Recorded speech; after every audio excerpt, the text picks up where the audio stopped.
Hi friend, how are you? I am fine.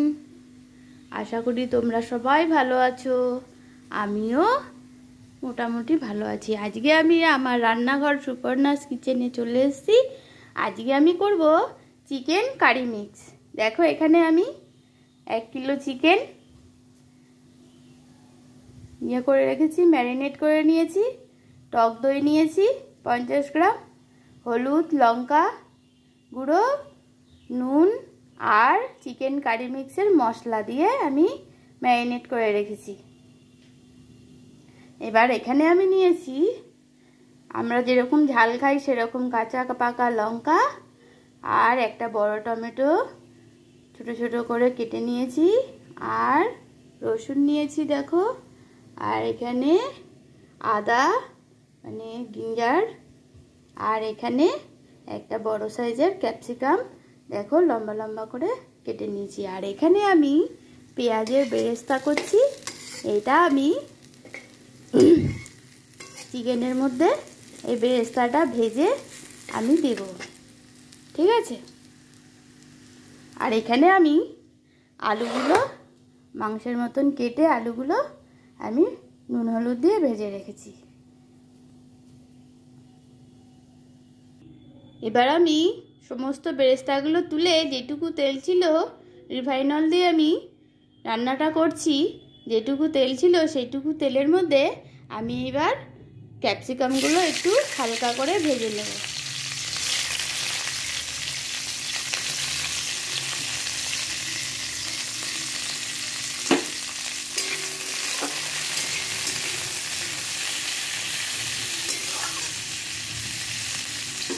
তারপর আমি আস্তে আস্তে সব মশলাগুলো নিয়ে ব্লেন্ড করে নেব। দেখো বন্ধুরা, ক্যাপসিকামগুলো বেশ একটু লাল লাল হয়ে ভাজা ভাজা হয়ে এসছে, আর 2-3 চামচ আরও তেল দিয়েছি এর মধ্যে। এবার আমি ম্যারিনেট করে রেখেছিলাম যে মাংসটা, এটা আমি দিয়ে দিলাম।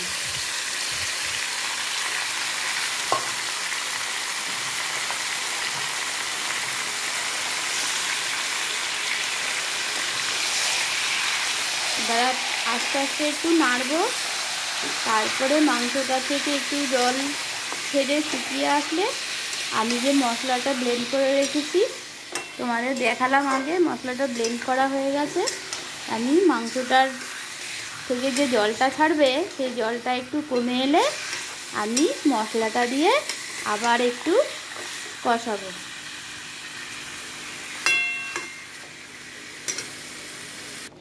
দেখো বন্ধুরা, চিকেনটা দিয়ে কত জল বেরিয়েছে। এই জলগুলো যতক্ষণ না কমবে ততক্ষণ আমি আমার মশলাটা দিতে পারছি না। যেই মশলার জলটা কমে যাবে না অমনি মশলাটা ঢেলে দেবো, তারপরেই আমার চিকেন কারি মিক্স তৈরি হওয়া শুরু হয়ে যাবে।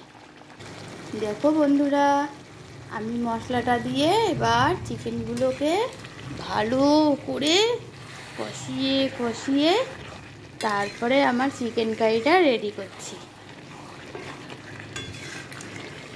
খেতে কেমন হবে খেয়েই বোঝা যাবে। দেখো বন্ধুরা, আমার মশলাটা কষানো হয়ে গেছে। এবার দেখো তেল ছাড়ছে। এবার আমি আলুগুলো দিয়ে আর একটু কষিয়ে নেব।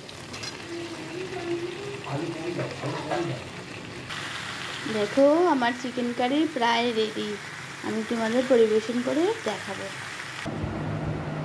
দেখো বন্ধুরা, আমার chicken curry mix ready.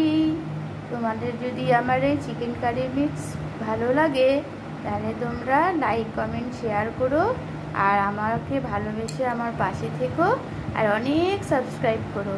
Thank you.